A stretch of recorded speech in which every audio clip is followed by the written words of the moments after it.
Hi, I'm Joe Heimlich.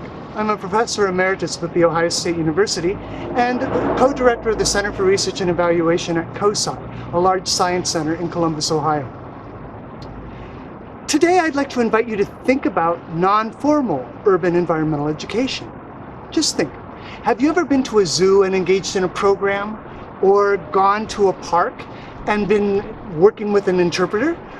Or what about have you seen ever a poster or a flyer or an invitation to a program on an environmental issue in your community? Those and many other examples are of urban non-formal environmental education. So what does it mean to be a non-formal program? Non-formal basically has four things that define it. First, it's done by an organization. It may be a government agency, it may be a not-for-profit, a community-based organization, a business sometimes, or utility companies, for example, often do environmental programs. So it's done by an organization. People have a choice to attend or not.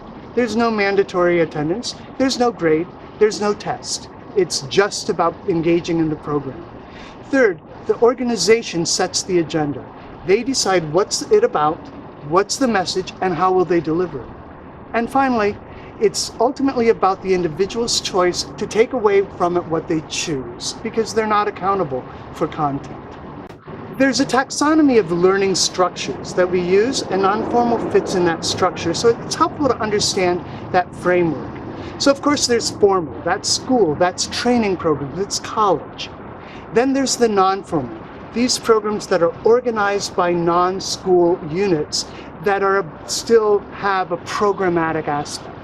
Then there's the informal, the things that you attend and you might learn from: zoos, parks, nature centers, all those things that we have in abundance in the urban areas. And then there's the incidental. That's the media. It's the newspapers we read, it's the magazines, it's the movies we watch. It's where we get all those messages that we often don't know where we learned it. And finally, there's the everyday, the stuff that happens in conversations as we go through our daily lives. In urban areas, there are always a lot of environmental ed programs going on, most of which are non-formal. You can find things in zoos, in parks, in nature centers, in arboreta, in botanical gardens, in conservatories. You can find them through businesses and utility companies, through government agencies. Anywhere you go, you have a chance of seeing a program or engaging in a program about the environment, about learning about where you live. Non-formal learning is a very important part of our lives, and one we often don't even realize is an important way that we learn about the environment.